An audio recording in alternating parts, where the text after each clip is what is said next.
welcome. My name is Cecilia Tmet. It is my honor to be here this evening as your MC. I am a transformational story coach, an author, and a speaker, and I am so excited to be launching the book of the century. We are launching Deirdre Maloney's book, Unfold Me. Thank you all for being here. Just a couple of housekeeping things. If you guys can please turn off your cell phones, and everyone who's in the audience here and everyone who's watching on live, please like, share, and comment, and help us to spread the word about Deirdre's book. I would like to introduce this incredible woman over here. Deirdre Maloney has been inspiring people to recognize their full potential in living a wholehearted life. Through her writing, she helps individuals feel understood and sets an example of self-acceptance. Although she's struggled with low self-worth, depression, anxiety, and drug abuse, she was able to rise above the setbacks to truly create the life of her dreams. Deirdre is on a mission to turn her pain into purpose, helping others connect to themselves in a time where we are so disconnected from self and others. She's the founder of Highgate Racing, Canada's largest all-female competitive cycling team, with an initiative to keep young women in sport. She has a sponsorship program for the youth development team, providing financial aid and life skills to help these young women harness their power as athletes, students, and community members. Deirdre is also co-founder of a women's healing circle in her community, offering a safe environment for women to share their struggles, fears, and pain. She helps guide them on the path to healing. She is the author of Unfold Me, a self-help book that will help its readers shift any shame they are experiencing in their own lives. She is currently working on a plant-based cookbook, Unfolding in the Kitchen, to be released in January along with her online course, Unfolding Your Health, or Unfold With Me. Learn how to be the ultimate loving version of yourself. Ladies and gentlemen, please welcome Deirdre Maloney.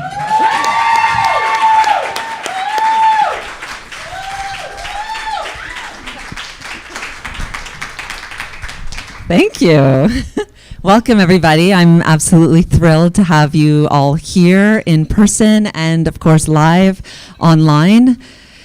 As Cecilia said, this is a transformational story, and I'm so honored to be able to share it with you. It's been a journey. The book started about 1.5 years ago, and it started out in the most amazing women's group that I attended. They asked me to start writing my story, and said the first sentence will be, "There once was a little girl," and I should follow along from there. And I started writing, and as I wrote, everything just started coming out in buckets and buckets, and eventually I had a few thousand words, and I thought, wow, I think I have a book here. So I decided to keep going and keep unfolding, and now 1.5 years later, here we are with the final product, Unfold Me. And I'm really proud of this work for many reasons, but the main one is just the distance that I've come to get to this point. So to go from a young girl that didn't graduate high school and was addicted to drugs and severely abused in her life, to someone who has accomplished so much in her community, her marriage, with her children, with her friends. And to have this final product here as proof of it all is just such a blessing. So I would like to read a little piece, a few paragraphs from the book tonight. And we're going to start from chapter 4. And the chapter is called, let's see.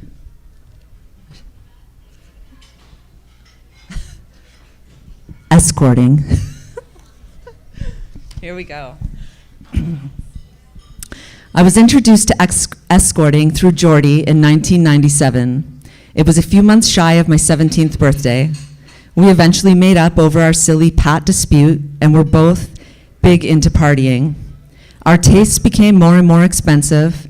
Cocaine made its grand entrance up my nose and took me to a state of oblivion I loved. It was an expensive habit, but my girl and I hadn't planned on kicking it anytime soon. She made friends with some sleazy woman named Ziola, who paid Geordie to role play and be her sub in S&M while feeding her new addiction. Ziola set us up an interview to get us into prostituting to help us make more money, and we were all in. The two of us met her friend and his buddy. We showed up to the condo ready and assuming we were going to fuck them.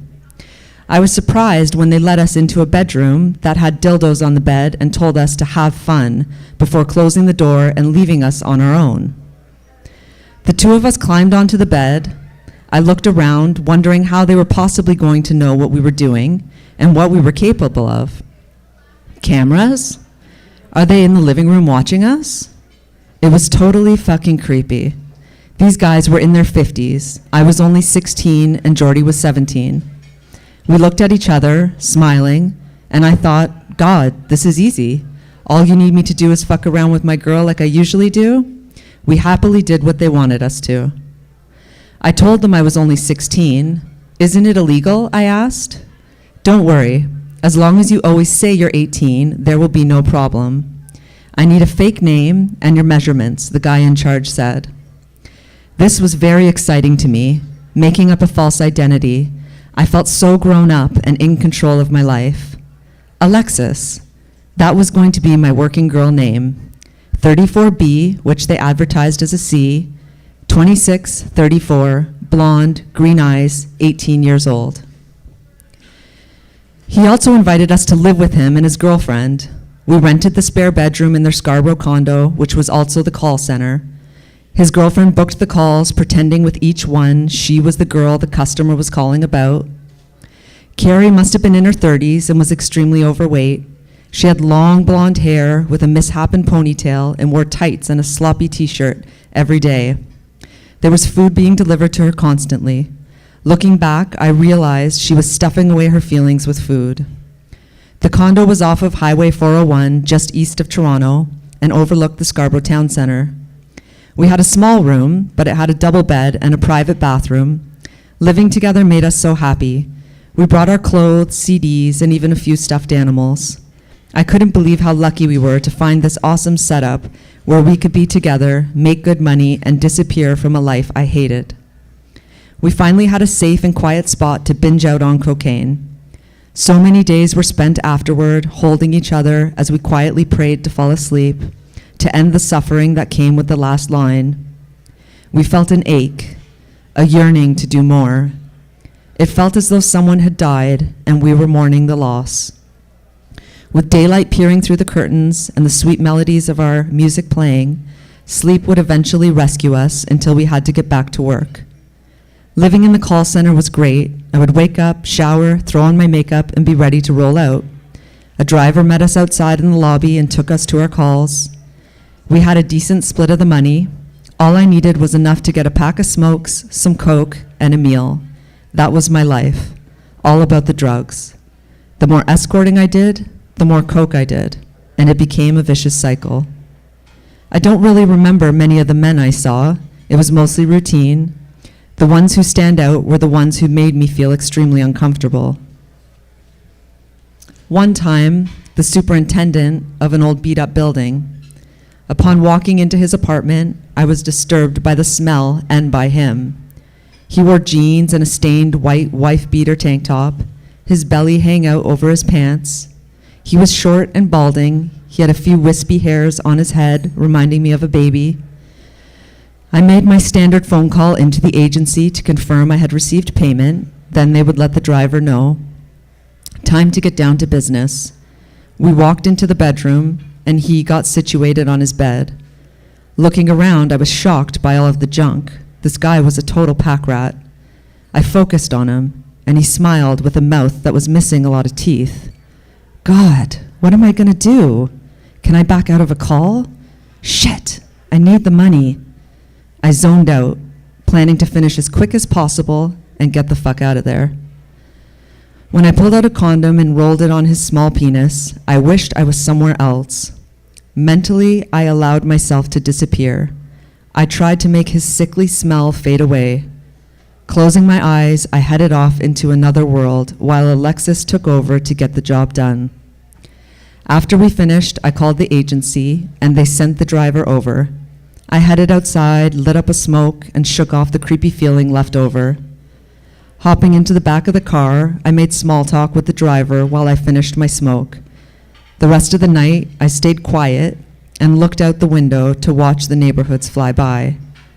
The city looked gloomy in the winter when all the snow piled up along the side of the road and turned brown from the pollution and dirt kicked up by the traffic. At that point in my life, I felt completely numb. I had no feelings inside, and my physical self was only an empty vessel carrying around my shallow soul. All I cared about was getting my calls done for the day so I could buy the drugs to get me high and wash away all of my pain and insecurities. Like the fresh snowfall covered up the unattractive mess on the road beneath the car on that cold night, the drugs concealed all of the turmoil inside me. Thank you. That wasn't intense at all, right? So when I first read Dee's book, I think my jaw fell to the floor, and then, I remember thinking, I can't leave this book lying around because my little children will find it and try to read it because it's so pretty. And I thought, but I couldn't put it down. Actually, I should say I read the ebook, but I couldn't put down my computer. Reading it. The cover was beautiful. But anyway, I remember listening to that and thinking, my God, you were so young and you went through so much and you had to process so much more than would be necessary for someone of your age and under normal circumstances. What was that like for you?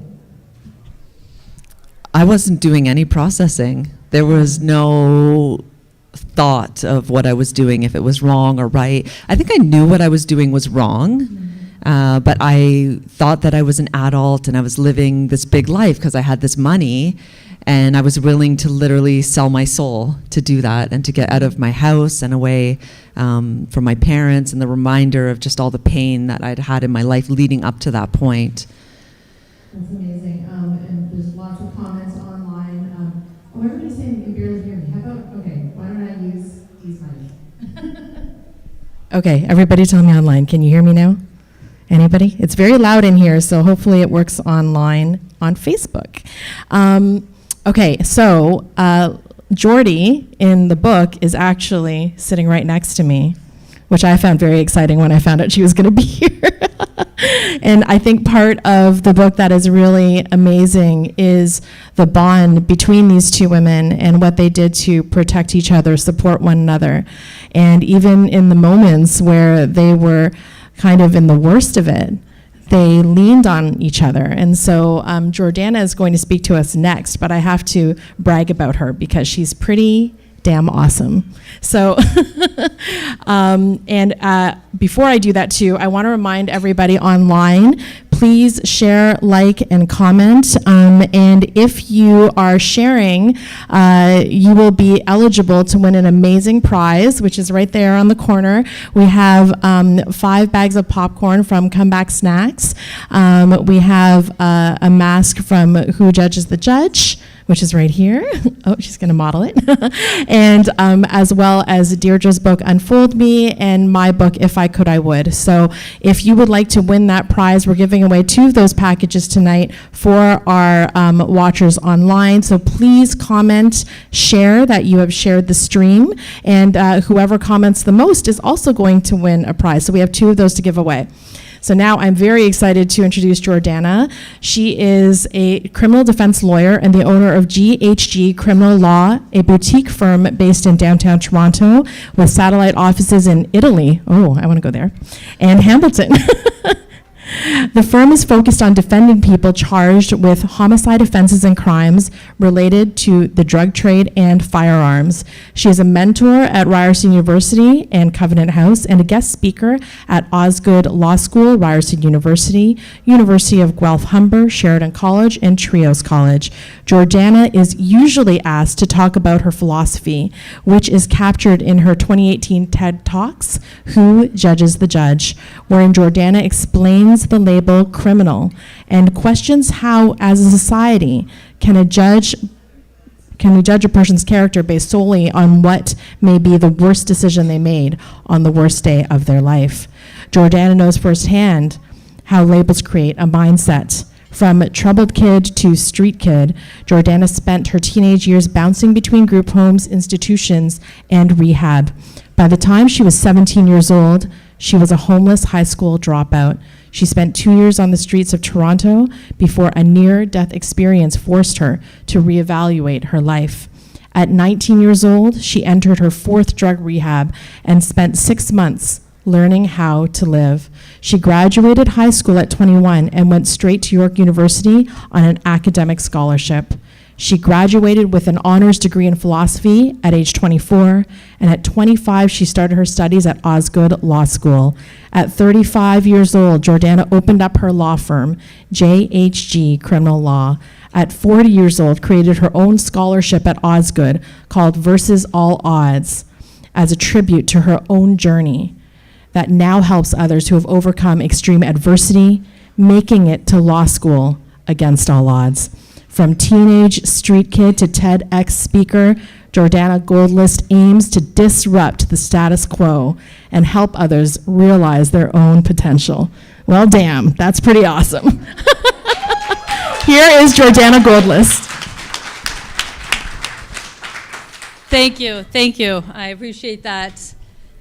When Deirdre asked me to speak at her book launch, obviously I jumped at the opportunity, but it required me to sit down and think about 25 years worth of friendship.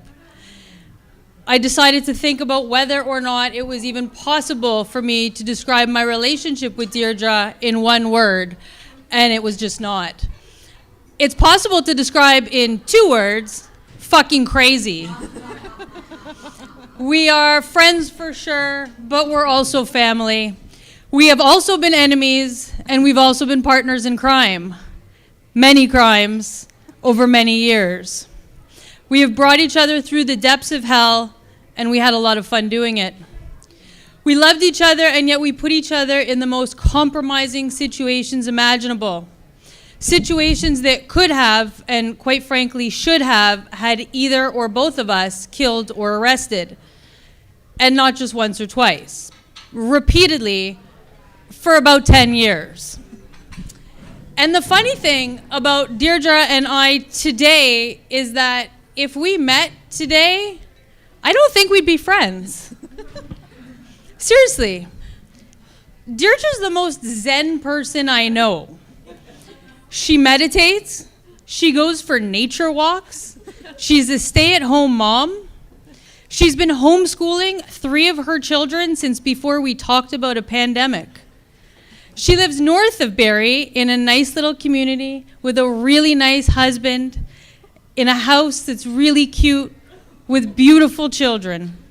She runs a women's cycling club and goes biking every day. She follows a vegan diet that she calls plant-based so she doesn't sound like she belongs to a cult.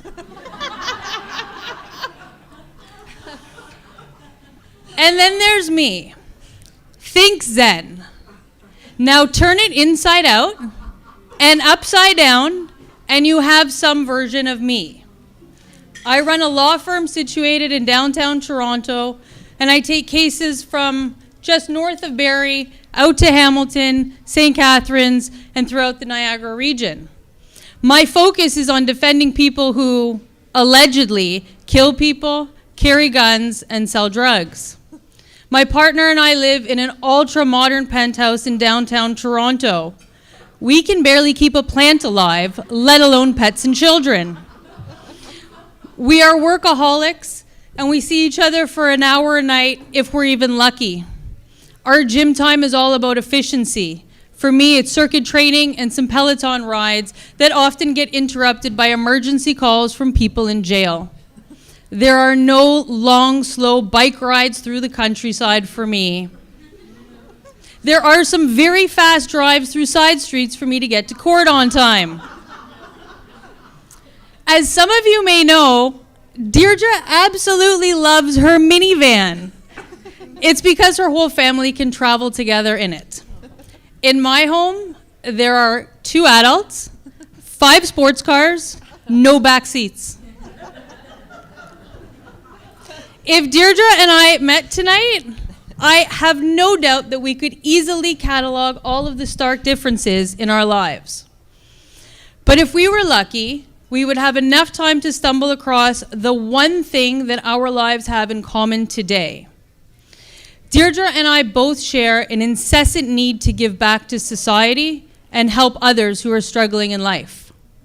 While she gives her time to women's groups and blogs, and now her amazing new book, Unfold Me, I have set up scholarships at 2 law schools, trying to help others who have overcome adversity. I also mentor street kids through Covenant House and various university students throughout Toronto area. And the one common thread between us actually unveils everything that our lives are about. What we do to help others is based on what each of us have done and what we had done to us. And if we, the imaginary Deirdre and I, who just met tonight for the first time, if we could share that one piece of our lives, we would realize how insignificant the differences really are. How they are just the outer layers of our lives that we peel back to expose what we are really about today. Or what Deirdre has termed the unfolding project, unfolding the layers to expose the core. The truth is, we both recovered from a violent history of serious drug addiction that started in our early teens and carried on for over a decade. Today, very much sober and healthy and living well, we are each doing what we can to help others overcome the life. In our own ways, I think we are doing for the world what we wish someone would have done for us. If we met tonight for the first time, I hope we would discover that before writing each other off. But our real story doesn't start tonight. It started 25 years ago at a high school in Richmond Hill called Alexander Mackenzie. Deirdre was 15. Deirdre wore massive oversized clothing and had a Chelsea cut. Her entire head was shaved except for bangs. She used to steal her dad's work boots and cut out the steel toe and put the steel toe into her Nikes in case she got into a fight. Swear to God. I was 16 and no better. I used to steal my stepdad's jeans, but I wore them so low they were like underneath my butt. And in order to make them not drag on the floor, I cut them off at what would be his knees. So when he went to wear his own jeans, he actually had shorts. We both used to wear wallet chains. Not the tiny thin chains that are meant for wallets. No. We would steal the big white chain link fences that people in Barrie probably have on their lawns. The white link fences, right. We would steal those and we would have one end on our jeans and one end on our wallets so long that they were at the length of our knees. This is how we wandered through high school. And we never went anywhere without our skateboards. During the weekends, we would ride around Richmond Hill, wreaking havoc wherever we could find it. As I was driving up here, I called my mother and we reminisced about some of the adventures of Deirdre and I as teenagers. And the one that stands out to all of us is the time that I took Deirdre downtown to get her septum pierced. If you don't know what that is, it's a bull ring in the middle of your nose. We then traveled back on a bus from downtown Toronto to North York to my grandmother's house on Friday night dinner. My last name is Goldlist.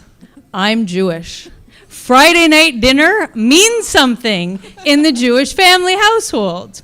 There we were, Deirdre and I, sitting down for Shabbat dinner at the family's house with Deirdre's nose bright red, swollen, with this massive ring that hung from the center of her nose down to the top of her lip. My mother took one look at her and asked if she would be more comfortable tied to a pole in the backyard. Those were the days that we would also wait for Saturday night so that we could take the TTC from Richmond Hill an hour and a half down to Nathan Phillips Square. There we would buy our drugs and board a yellow school bus that took us to the evening's rave. Dirty warehouses where we could get high and dance for hours that turned into days once we found the after parties. The reality was we were two broken teenagers just trying to find our way, and we got caught up in that scene quick. Later that year, I was escorted off of school property in handcuffs. I had never even been suspended from school, but at 16 years old, I found myself expelled from the York Region Board of Education. I had been caught selling drugs on school property. Don't worry, I fought the board's decision and won, self-represented. I thought I got the last laugh a year later when I dropped out of school and left home to move in with my first pimps. I had another girl with me at the time, but she didn't last long, maybe a few weeks. That life breaks most women. But I had years of group homes and institutions, drug abuse, and bouts of homelessness to protect me. Deirdre quickly took the other girl's place, maybe even the same day. I don't think our pimps even changed the ads from the last girl to get Deirdre started. Martin and Carrie paid me $100 for each girl I introduced to them. Ziola got $100 when she introduced me to Martin and Carrie. It only took her 2 months to groom me. She was 26 years old. I was 17. Despite being a drug addict, before I met her, I was a straight-A student and I worked in a grocery store. I sold weed on the side when my parents threw me out. I needed $10 a night to pay my friend's dad to sleep on their couch.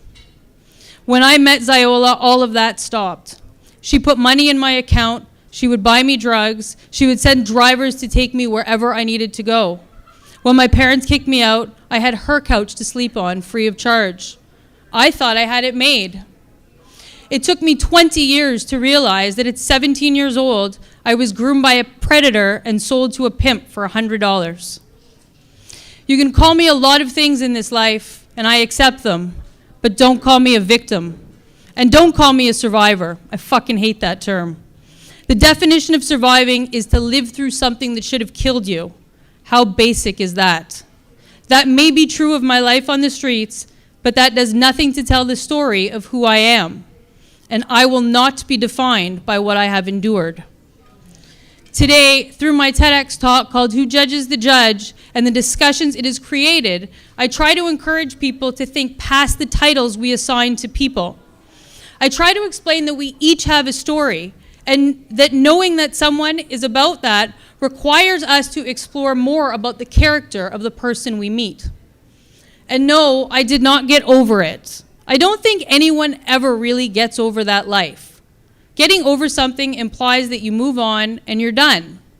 I won't be defined by my past, but I'm definitely not over it, and I don't want to be. You see, that's my toolbox. That's what gives me strength.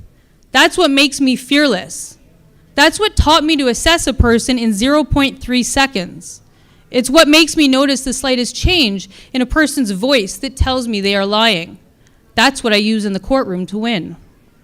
It's how I know that someone will do something before they do it, and perhaps even before they think about doing it.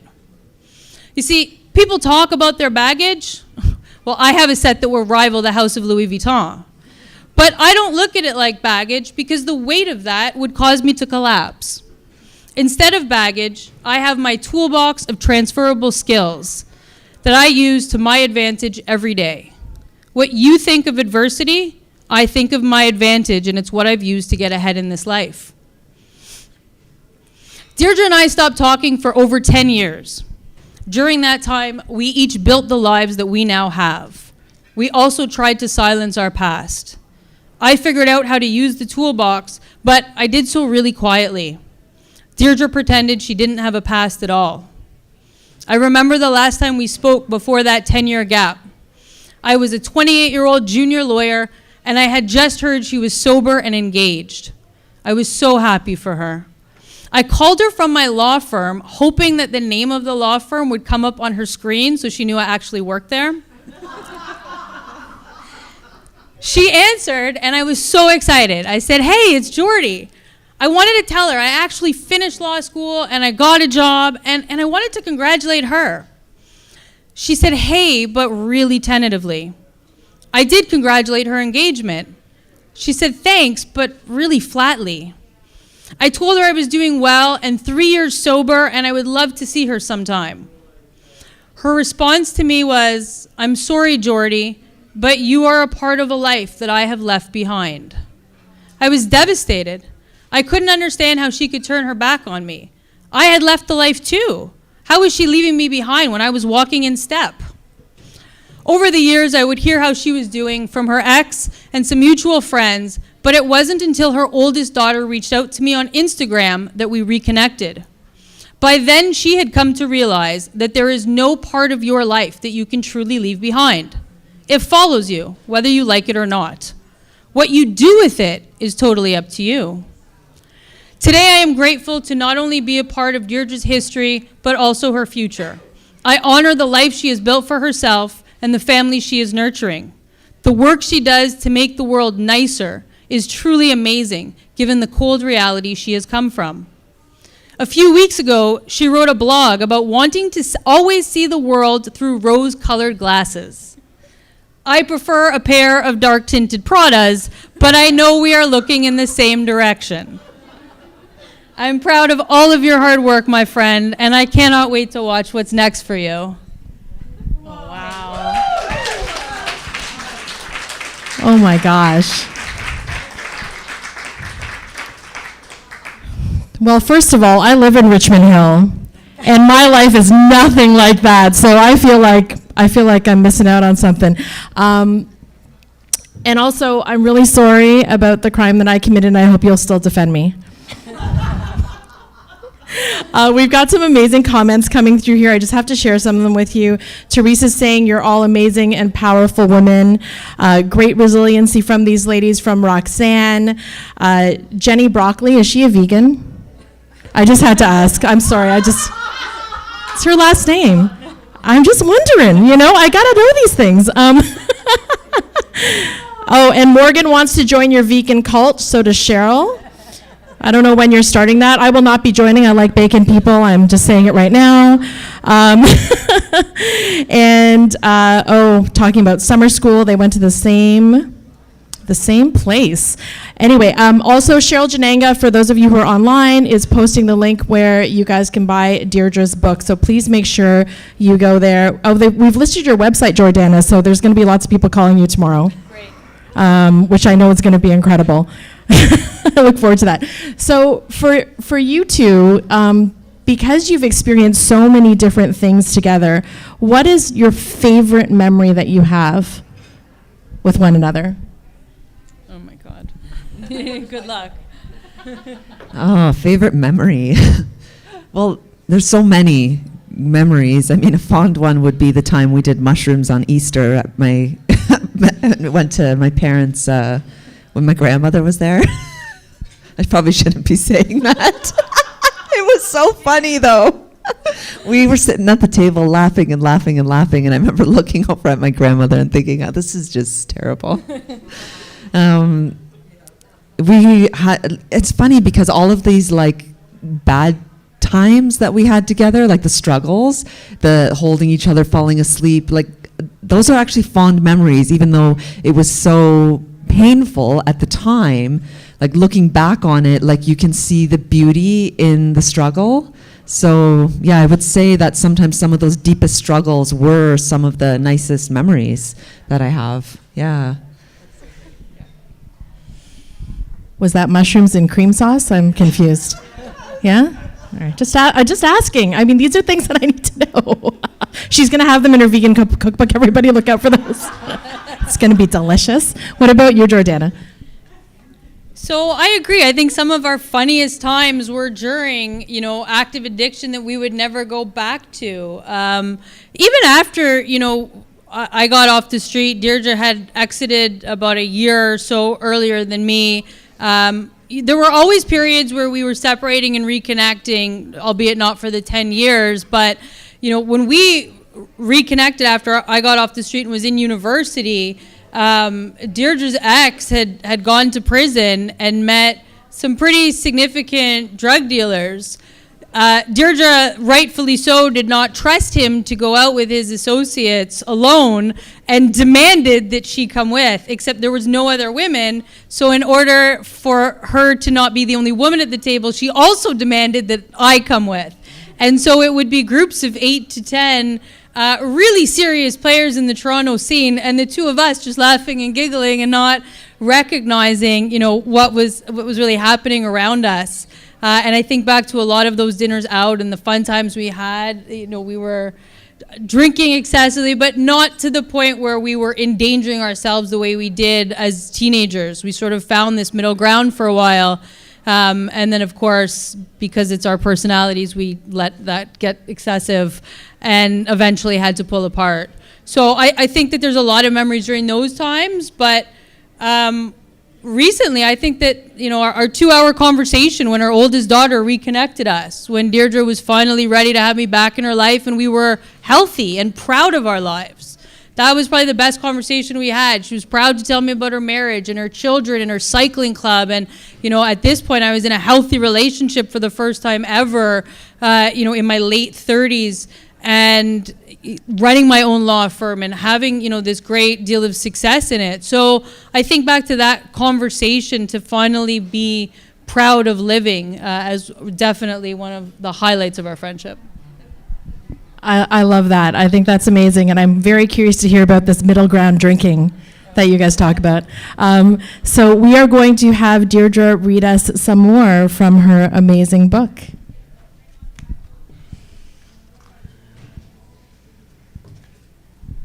All right. Thank you, Jordana. That was beautiful. Beautifully said. And Cecilia, thank you. So I am now reading from chapter 7, and that chapter is called Criminal University. It began with a tattoo. He needed some parts to create the makeshift tattoo machine, and he needed ink. On one of our visits a month or so after he arrived, he asked me to smuggle these items in. At this point in my life, I had straightened myself out, but I thought ink and a few parts for a tattoo machine seemed pretty harmless. I decided to do it. Matt's friend on the outside met with me and gave me the items. Part 1 was super easy. Now for part 2, getting it past the guards. I inserted the items into the diapers in the diaper bag I had brought for Monica. It was winter, and Matt had a huge feather-filled jacket he would cut the liner in and put the items inside the coat.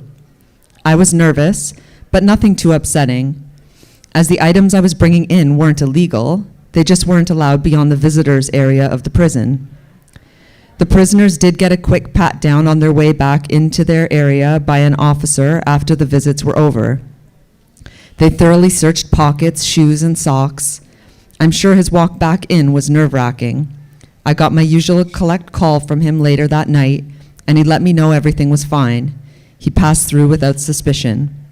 It was extremely relieving news, and he was excited to be getting his first tattoo. The first time I saw the beginning of it was in the spring, and we were laying outside of the visiting center on the grass. He rolled up his sleeve to show me his arm and chest. I was mortified and realized I had made a colossal mistake bringing him the contraband to get it started. It was only the outline, no detail had been done yet. It looked like a giant snake drawn by an amateur. I hated snakes. They totally creeped me out, and the head of this lizard was right on his chest. The body traveled over his shoulder and down his arm. Matt knew I was not impressed and assured me that when he was finished, it would look like a dragon that had been professionally done. I had my doubts. Thankfully, he proved me wrong, and the sloppy snake slowly turned into a magnificent dragon over the next few months. Getting the tattoo contraband in so easily sparked Matt's interest in seeing what else he could sneak past the guards. One visit, he told me he wanted me to meet one of his friends on the outside to grab an ounce of weed. Then he wanted me to package it in tiny balloons that he would swallow and retrieve later once they'd passed through his system. I decided to go ahead with it. He would send me home some extra cash from this exchange, and I was really tight for money being on social assistance, so the opportunity seemed good. The next week, I met up with his friend to pick up the package. The weed was garbage, but it was free and better than not having anything. Late that evening, after Monica was tucked in for the night, I started working on making the mini packages. I wrapped small amounts of the herbs in saran wrap, ran the flame from a lighter over it to seal it, and then wrapped it in a balloon, tying it tight. They were about the size of a thumbnail. I made a big batch of chocolate pudding and put 20 balloons in it. I figured the dark color would hide the balloons if by chance the guards opened the food, which they never did. The following day it was time to visit, and I was nervous. I packed the chocolate pudding in with the rest of the food and set off. We went in to register, and as usual, the guards leafed through the bags and told us to go sit down and wait for Matt to come up. Holy shit, it worked. Whew, I was so relieved. The hardest part on my end was over, and it couldn't have been smoother. Matt came out with a huge smile and hugs. Then he quickly asked, "Did you bring it?" I opened up our picnic lunch and showed him the big vat of pudding he was to consume to take his treasure over to the other side. He started to eat the dessert, and I cringed at the thought of him swallowing those little balloon packages, quickly removing the thought from the search party that would take place the next day to retrieve them. I couldn't imagine doing something like that.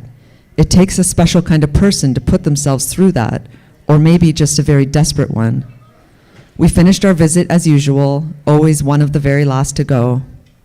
Again, I got my call later that evening letting me know he was okay. The following day, Matt called back to let me know the packages had passed and he had them in hand. On our next visit, he had a new plan. He wanted to bring in larger quantities and coached me on how to prepare it. This time the packages were going up his anus. I couldn't believe what I was hearing. "Are you serious?" I asked. He was. We spent the rest of the visit going over the plan. He also wanted me to bring in alcohol, and we decided I would throw it into the garbage container in the women's bathroom. His friend was in charge of cleaning the visiting center, and he would get it from there during his rounds. During visits, I met some of his friends when they also had family come in to see them. It very quickly all became normalized. This was part of our lifestyle now: prison, crime, and meeting people to pick up packages. I didn't consider the depth of it or how much trouble I could get into until later down the road. It was all happening so gradually. The following week, I had prepared the new packages like I was asked, long pellets around 6 inches in length and 3 fingers round. Again in the evening, I prepared them in the same way with saran wrap and fire sealed them. There were no balloons this time. I don't remember bringing lubrication, though I think it may have been a possibility. The liquor went in with the diapers, and I was very nervous going through security. This was the largest amount of contraband I had brought in: 2 large pellets of marijuana and a bottle of vodka. They barely checked my bags and had us take seats to wait. Matt came out wearing his big jacket. We all sat at the table together, and he put the diaper bag in his lap and transferred something from his jacket into the bag: $200 in $1 and $2 coins. The prisoners only received change for their canteen, just enough to buy some treats if they were lucky enough to have family bring them money. They had been saving it up, and I was so happy to receive this money as things had been really tight at home. I was living off of $1,200 per month through government assistance. He asked if I had the pellets, and I told him they were in the bag. He fished them out, put them in his coat, and headed to the bathroom. I winced, knowing he was about to insert them up his ass. After he returned from the bathroom, he let me know everything worked out just fine. A sense of relief washed over me. He wasn't going to have to sneak it back in with his jacket and take a significant chance of getting us both busted. Now it was my turn to head to the bathroom. I took Monica with me to change her diaper. Once she was all taken care of, I placed the liquor wrapped in diapers into the waste bin. I couldn't wait to get out of the prison that day. Getting back to the car, I felt the nerves finally settle and waited to hear from him that everything was okay on his side. He called that evening and let me know it had.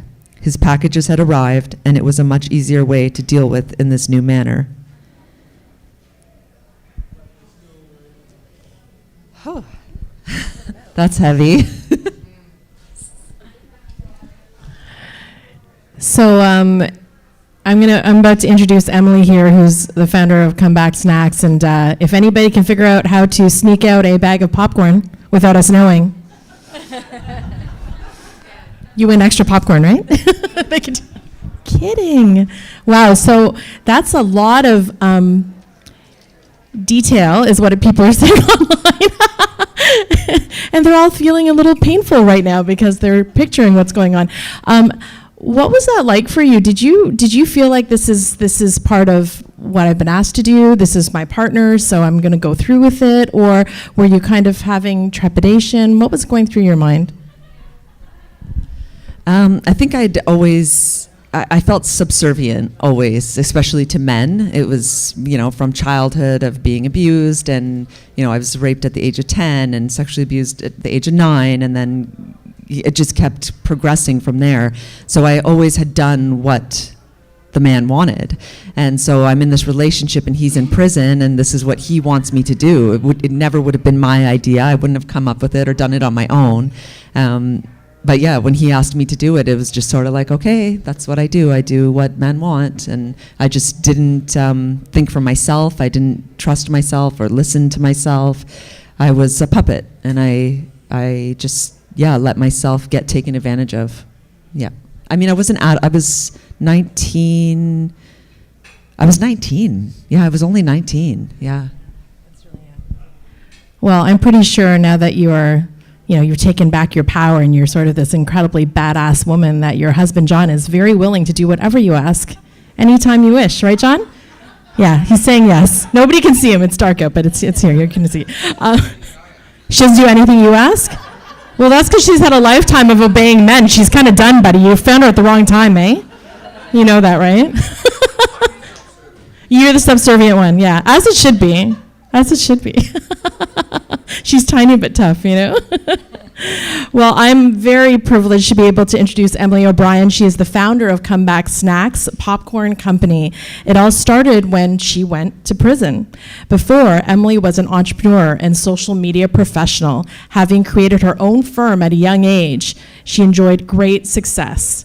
Regrettably, addiction caused her to make some poor choices that culminated in a 4-year jail term. As her sentence began, Emily made it her mission to transform herself, get clean, and make a positive difference during her term. She said she didn't know how she'd make a difference at that time, but she knew she would find something she cared about that would benefit from a purpose-driven facelift. Thus, Comeback Snacks, formerly known as Cons and Kernels, was born. Upon her release, Emily made a decision to start a popcorn company that used high-quality, health-conscious ingredients to create unique flavors inspired by the ones she found in prison. A fun, self-deprecating brand that would also help remove the stigma around people who had prior convictions and provide newly released offenders with the chance at a fresh start through training, empowerment, and education. Ladies and gentlemen, Emily O'Brien. Thank you.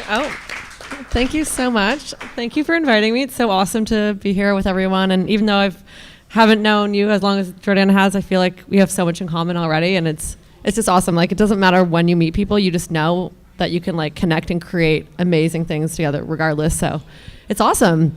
And it's great, and thank you for sharing that. So when you're reading your chapter, one of those scenes were very familiar to me, because I was arrested after importing drugs with a partner of mine, right? And I was very ignorant to the risks of this. I didn't even think prison was an option. I saw it as a big inconvenience, that it was ruining my life, right?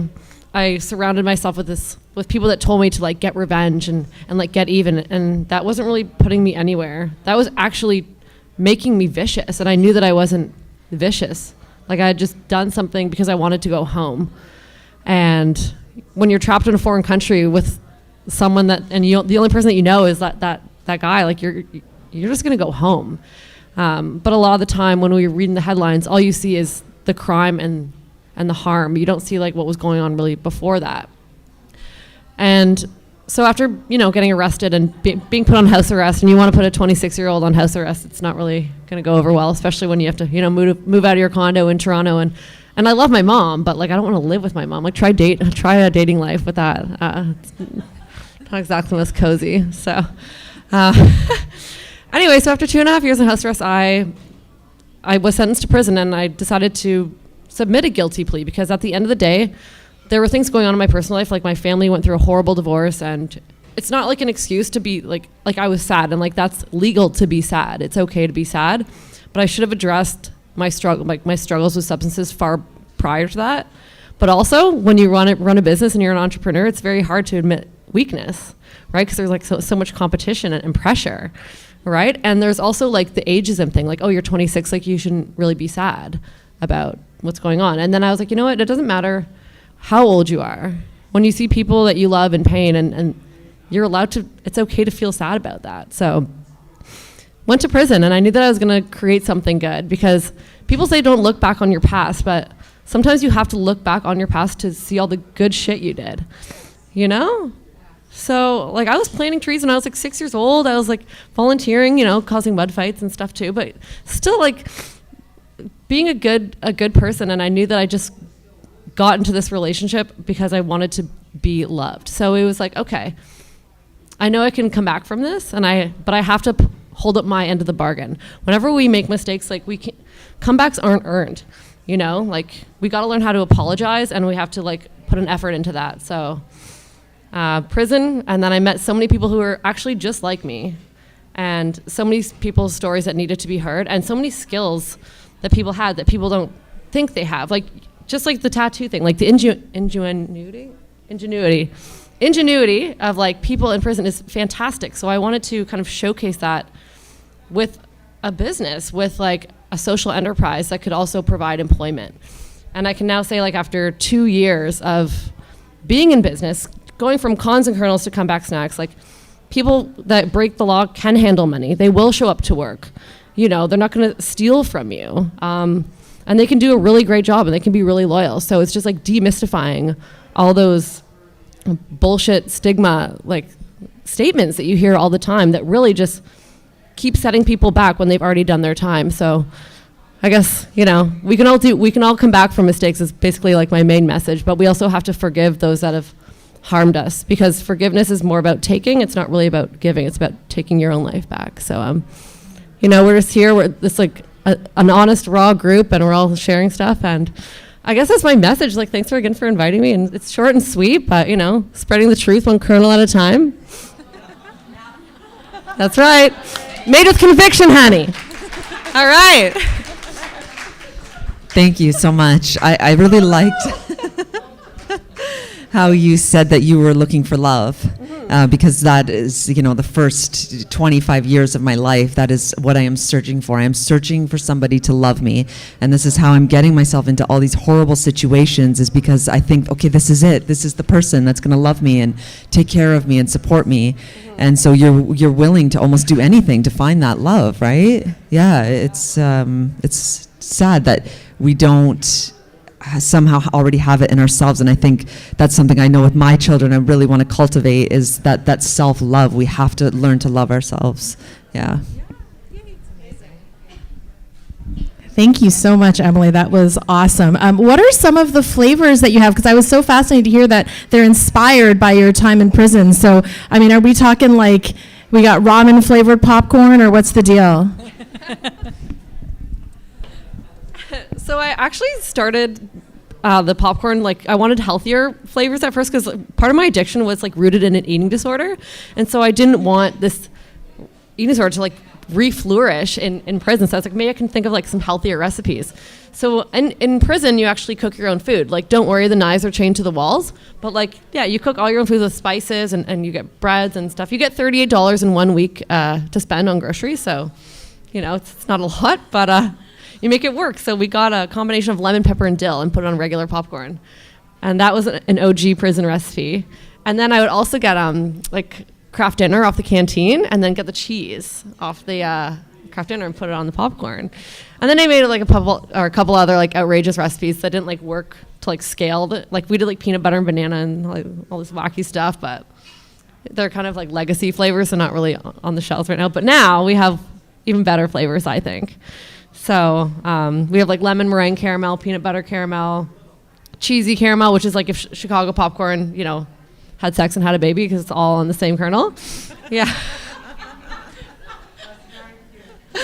You know, it's all about love. So, and then salted chocolate caramel. And then in January, we're coming out with like a whole bunch of like coconut oil and sea salt, and just like really clean deck lines, because we've actually partnered with co-packers now. So we've scaled out of our small little kitchen, and now the girls in the kitchen that I spent time in prison with, they're now managing accounts and territories. So it's like as we grow, like they're growing with us. So it's all elevated skills, baby. That's right. It's so awesome, and like I encourage every employer to kind of do the same, because it's the most rewarding thing when you actually work and it feels good to like do well. Like you don't just do well for yourself, you do well for the people that work with you and the community that you live in and the world you live in. So yeah, there's a couple flavors at the back, and then like on the website too, comebacksnacks.com. So good it's criminal. I love how she throws in these taglines. That's so cool. It's like shameless self-promotion, and I love it, and we want to promote her as much as possible. I know Cheryl's going to throw up her website in the in the comments here. More self-esteem than the previous generations. What I love about what you were saying, Emily, is that just because someone's gone to prison, it doesn't mean that they're less worthy of love and of respect. And I think something that's really important, what I've learned from tonight and all of these incredible stories from these phenomenal women, is that it is so important to never judge, condemn, or criticize anybody for choices they've made in their lives. Because at the end of the day, we all need love, and we all have to love ourselves. And when we don't love ourselves, that's when toxic things end up happening to us, and we choose that toxicity sometimes because we don't feel like we're enough. And I'm very happy to say that I'm sitting next to 3 incredible people who are more than enough, right? And they're changing the world with their messages, right? And with their lives, and with everything that they're sharing out there, and that to me is incredible. So I want to ask if anybody in the audience has a couple of questions for the panel. I'm going to ask Cheryl Jananga to please post the winners for both of the contests. So for anyone on Facebook, if you have shared, you are eligible for one of our incredible prizes. And if anyone has commented excessively, and I hope there are lots of you, I see there are, then you guys are up for a prize as well. And again, the prize is a copy of Unfold Me, a copy of If I Could, I Would, and a bunch of popcorn in fabulous flavors, as we all know, and a Who Judges the Judge mask. So please, please, please let us know, Cheryl, who the winners are. In the meantime, somebody stand up and yell out a question for us, and I will repeat it for our Facebook audience. Who would like to ask this panel a question? I know somebody does. Yes. Oh, my book. Oh, that's so nice. I want to say nothing about my book because it's about Dee tonight. But well, it's kind of cool. I actually won an award for Best Children's Book yesterday. So thank you. With the Author Elite Awards, and my book is called If I Could, I Would. It's my journey from abuse to hope, and it's about my growing up in child abuse. And I basically reimagine my past so that I can be in total control of the situation. And I wrote the book because I suffered in silence and in trauma for most of my life. And I woke up one day and said, enough's enough. I have to change. I have to do something drastic, or I wasn't going to make it. And so I wrote the book. I confronted my abusive dad. I sent him the book when I was done, and that sparked a reconciliation and a new relationship. And he actually asked to write a letter at the end of the book. And so my strong message is that, it doesn't matter if you've been abused or you've been the abuser. It is never too late to change. It is never too late to recognize and understand that you can be different. You can do better. And, the fact is my dad came from abuse too. So violence begets violence. But I also think that love doesn't discriminate either, and it's stronger than any anger. So, I really believe that at the end of the day, everyone deserves to be treated with respect. And I want everyone to think twice before they raise a hand, raise their voice, say or do anything that is not in the greatest and highest good of themselves or the person in front of them. So that's my book. And actually, thank you. That's how Dee and I met. So we actually both published books around the same time, and we're part of an authors group, and so it's really incredible. It's really cool. So I'm very fortunate and blessed to know her. Anybody else with another question for Dee or Emily or Jordana? Yeah, please. Come on up. Dee's husband wants to come and say something. Everyone welcome John Maloney. All right, I want to tell a story about Deirdre real quick. So, our 2-year-old is a straight-up terrorist. Stuff just goes missing all around our house, right? So my flashlight goes missing. And this is like a $150 flashlight. Don't ask me why I spent that much money on a flashlight. So every day for a month, I'm like, where's my fucking flashlight? I'm going around the house, I'm like, you see my fucking flashlight? I can't believe this fucking shit. Fuck! Right? Every day for a month, I'm doing that. Instead of her coming up to me and looking at me and saying, you need to stop this shit right now and stop acting like this, she went out and bought me a flashlight. So that shows me one of millions of things about how special she is, and I don't want to choke up and cry right now because I'm a man. But she, prior to writing this book, this is one of these things that I don't think she thought she could do. So like now that she wrote this book, it like, I'm like lost for words. So give me 1 second. Before writing this book, she never thought she could do this. So now that we're here, I'm just so proud of her.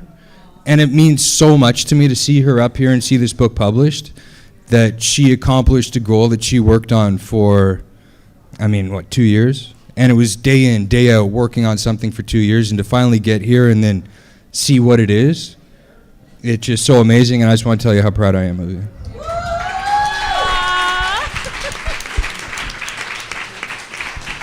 See how nice he is? That's nice. You all couldn't see, but he was tearing up. I love that Dee's your flashlight.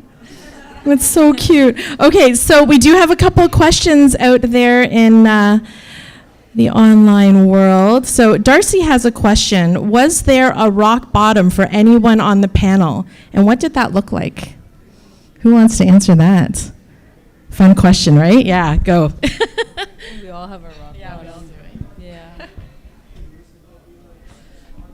Oddly enough, my rock bottom wasn't even when I got arrested in the first place, because I didn't know how serious it was. I thought I was just going to have to like scrub graffiti off a wall or something. So I think my rock bottom actually was when I was in prison, and then my mom came to visit me.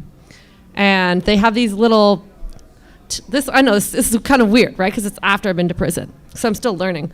And my mom comes in, and they have these they're called ion scanners in the prison. And they, funnily enough, like pollen has the same like molecular level, like biological component as heroin. So they scanned her ID card, and they're like, oh, Miss O'Brien, you have heroin on her. And she just like, yeah, she's like, they interrogated her, they pretty much threw her into a room, and I could just like see her behind the glass just like crying. And like, that's when I really saw like unconditional love that I had, and I knew that I really had to change, because my mom was like basically being treated like me, and like I deserve to be treated like that, but not her, you know. So it just shows like the importance of loving your family and your kids and your parents, like no matter what. So that was my rock bottom. So I was like, I'm never going back there. Like I'm never coming back here again. So it was awesome. Yeah. I suppose for me, like the life-changing thing that happened to make me finally sober up and start living life, you know, with some abundance, is someone confronted me about my drug use. I was 25 years old, and I was still partying, you know, from Friday to Sunday, doing cocaine all weekend, not sleeping.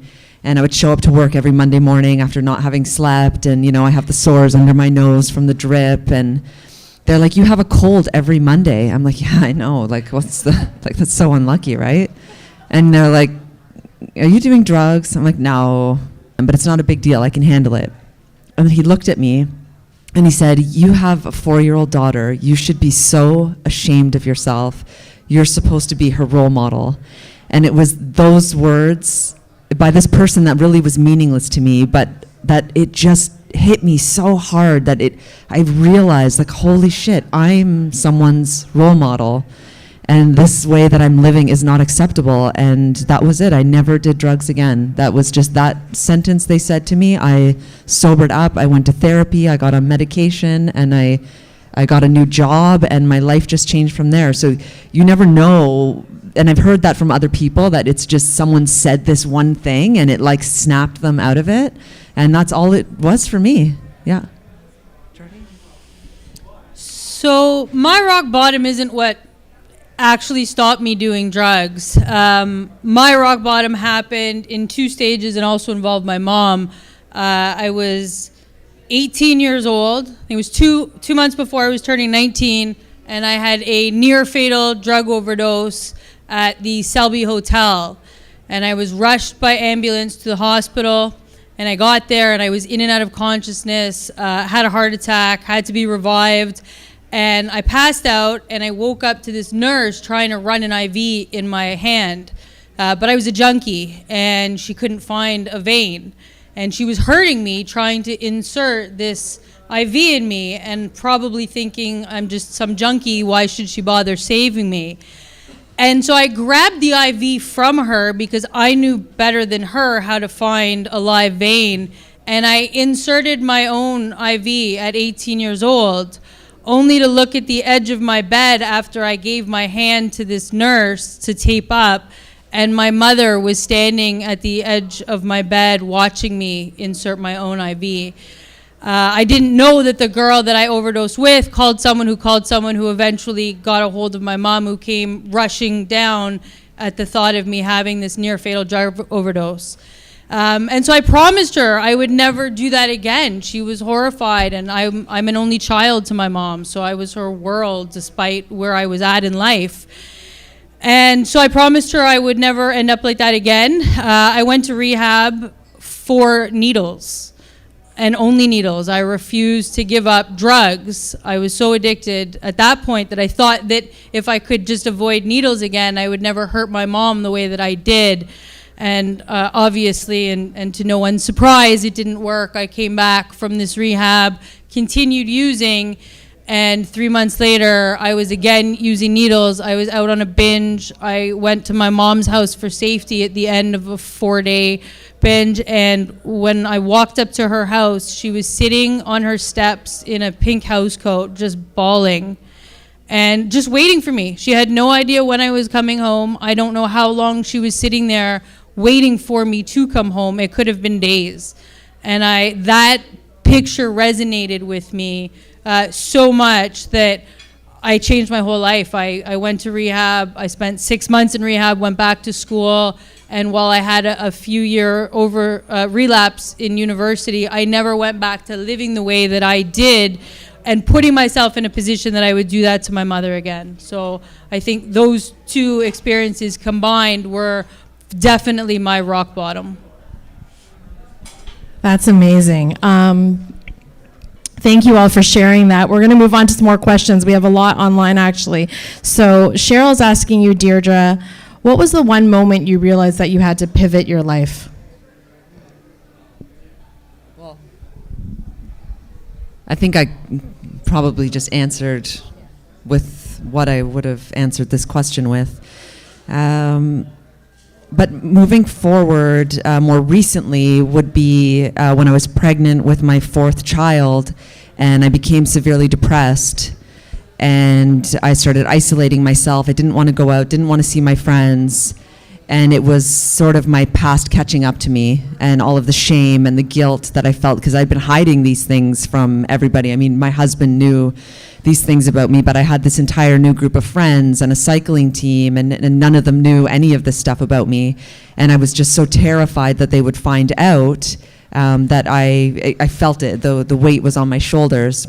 And so I was like, I need to do something about this. And I got an amazing therapist. Her name is Cindy, and she's here tonight.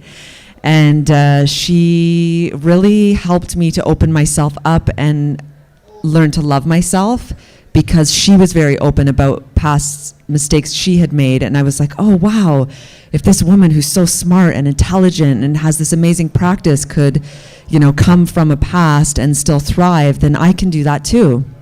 And she introduced me to a women's group, whom another wonderful lady, Deborah, who's here tonight, ran with her. And they just introduced me to lovely women who are here tonight as well. And I was able to see myself through their eyes and start to begin to accept myself. Like, they saw the beauty in me that I wasn't able to see because I still had very low self-worth from all of these experiences I had had. And then that, made me change and start to love myself. And then I decided, like, what if there's other people out there that feel like I did? I have to help them. So I started writing, and now that's what I'm here for, is to share my story so that anyone else there who's feeling shame, guilt, fear, low self-worth knows that there's hope, and we can change if we just find the right people to support us and learn to love ourselves. I love that. I've heard it said that, if you could see yourself through my eyes, you would never not love yourself, because the emotion is so great and there's never a doubt, right, at your awesomeness. So it's true.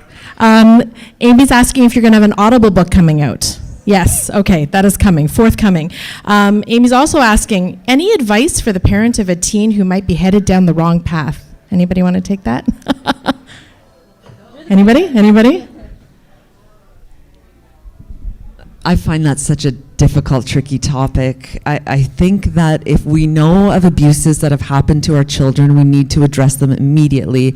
We can't wait, we can't push things aside, we can't brush things under the table, because the time, I think, to help them is right away. Once someone starts walking down the path of using drugs, it's like, I don't think anybody could have stopped me, no matter what my parents did. It was sort of like it was already too late. The damage was done.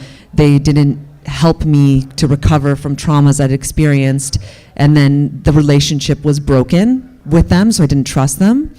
So I think just keeping like that open communication, being very honest with your children, and just checking in with them every day, like, how are you, what's going on in your life, and listening. Don't blank out, because it's so easy. We're so stressed all the time, right? It's easy to avoid, but we have to kind of get in there with them. And of course, find them support right away, get them into therapy, and find them maybe a support group. And Roxanne would like to know, if any of you made the transition to turning your lives around, was there one person, a mentor, a youth worker, or someone who made a difference to you? I know, Deirdre, you just talked about your therapist. What about for you, Emily and Jordana?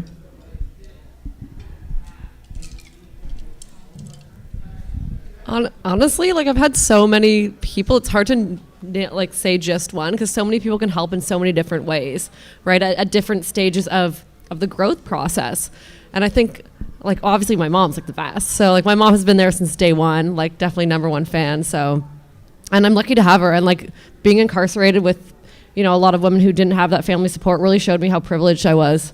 And again, that was a contributing factor to like why I was able to do well, right? So it's like, if you have no family support when you're in there, it's like, why do you even want to go anywhere else, right? So it's like, having that love, I was like, oh my gosh, like, so grateful. So definitely love your kids, love your parents. Again, because I already said that, so yeah. I have to pee.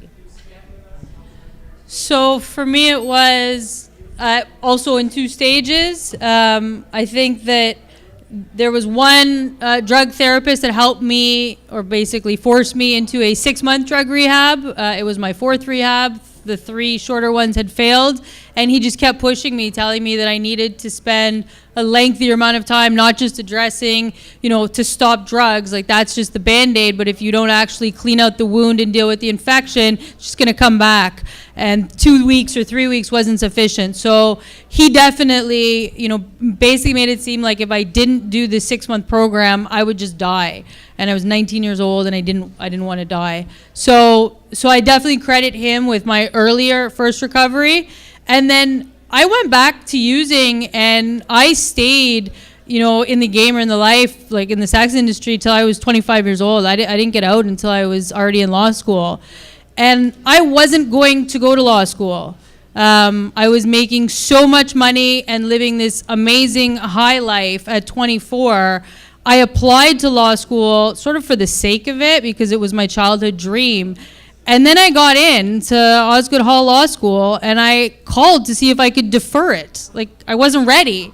I didn't want to give up this party girl lifestyle. And I didn't know what to do. Just before my 25th birthday, my birthday's in June, I was supposed to start in September. I didn't want to start. They wouldn't defer me. They told me if I didn't go, I had to reapply. And this was like a once-in-a-lifetime opportunity. And one of my girlfriends at the time, when she knew what I was struggling with mentally, sat me down, basically said, "You're fucking nuts. This is a one-shot opportunity for someone like you. And, you know, you already know where the path you're on takes you because you almost died a couple of times over. So why don't you try out this law thing? And if it doesn't work, you can always go back to what you're doing now." And that for me, that like pep talk stayed with me for about 10 years. Whenever I thought, you know, I was going to try something new and I was scared and I didn't think I could do it, thought where I'm at today will always be there for me. That life will always be available to women. And so I definitely credit her to having that conversation with me that prompted me to go to law school. And it was really in my first semester of law school that I walked away from the life, because when I passed the first semester, I was like, oh shit, I can do this. So those are the two people. Amazing. Thank you so much for sharing that. Eva's asking, when is this panel going to start an online women's group? She wants to buy in. FYI, ladies, we got work to do after this. Darcy is saying she loves how you're honoring yourselves now, and she wishes she could gather your strength and sprinkle it all over her daughter, especially from the perspective of a mom who has an addicted child. And Roxanne is asking one last question, and then we are going to close up. What do you think was the main reason that you went down the path that you took as teens? Can you identify a trigger? Emily, you want to start? I was just curious. Like, I was a very curious kid. Like, sometimes when you go down certain paths, something bad doesn't have to happen, right? Like, you just like want to go because you want to know what's there. And then obviously as you continue getting involved in these groups, that's when more bad things happen, right? So like, I never had like an abuse or anything happen to me as a kid. I just wanted to know, right? And I wanted to meet people. So I just had to like go so far down that I had to like just get back up after that, right? So that's kind of like my personality. I'm just like, and that's like why I can run a business, because I can handle risk, right? So it's just, you have to obviously have more calculated risks. For me, definitely, I was molested at the age of 9, and then that had me searching for this love and attention, and that got me into trouble at 10, being raped by a 16-year-old. And at the time, I didn't understand that it was rape or pedophilia or anything like that. I thought that these guys liked me and that, I was now attractive and I would be loved. And so those things definitely lowered my self-worth and got me just into more trouble. And then, yeah, I think the sense of belonging, like you were saying, everyone wants to belong, right? We want to fit in. And so, but if you start fitting in with the wrong crowd and then you start fitting in well, it feels good to fit in well, but you're in with the wrong people. So it gives you a sense of belonging, but it's with the wrong community. I was just used as a weapon in my parents' divorce. I didn't experience trauma. I didn't experience abuse per se. My parents just had this nasty divorce. Started when I was 2, didn't stop till I was 5.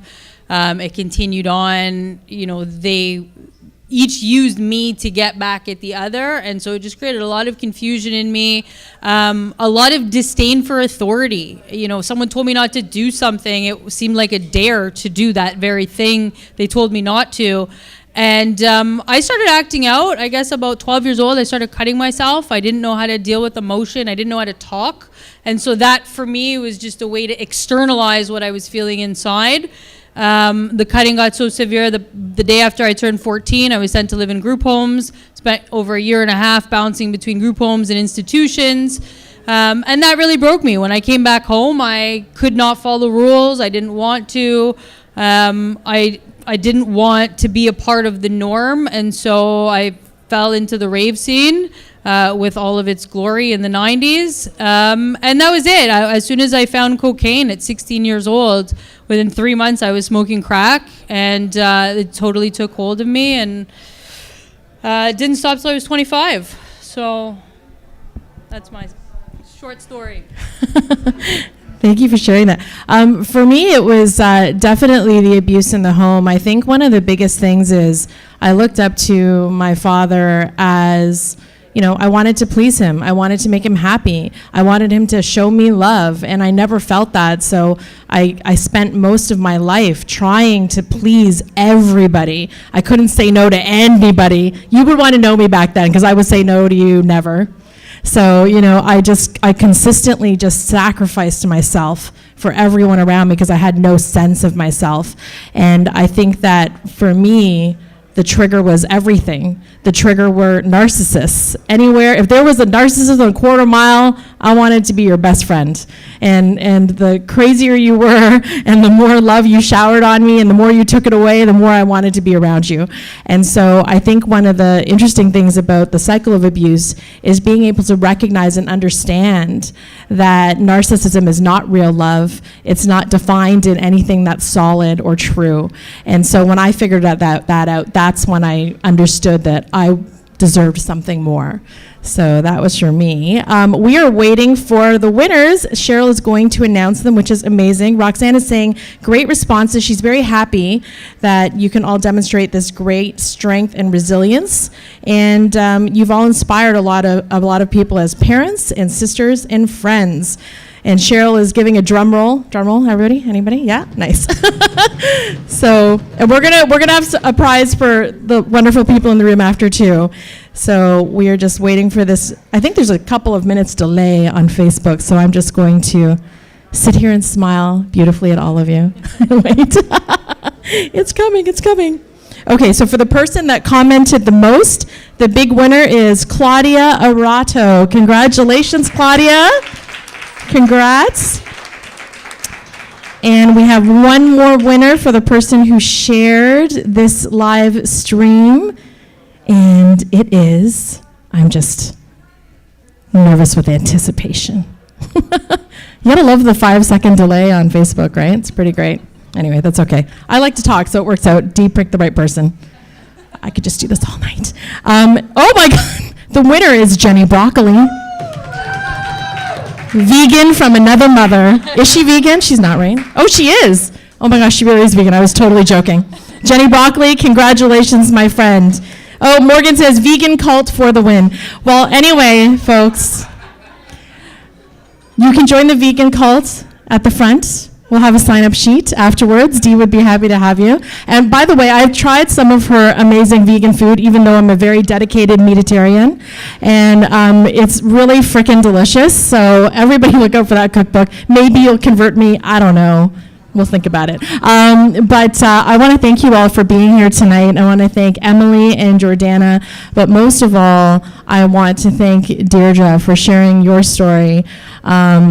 You know, babe, I meet a lot of people in my line of work, and a lot of people tell me their problems, because that's what I do.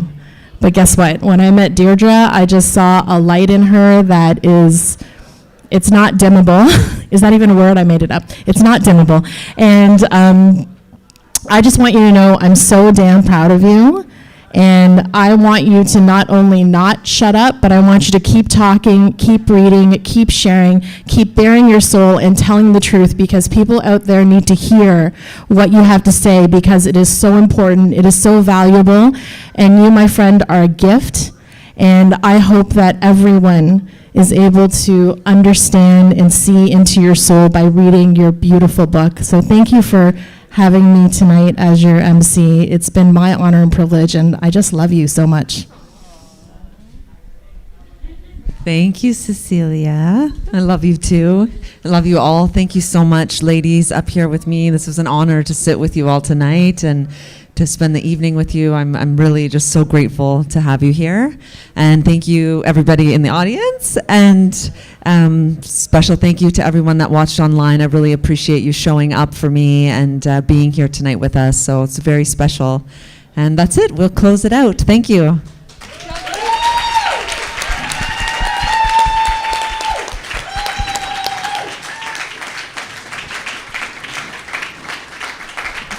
Did you end it? Yeah, yeah. Oh.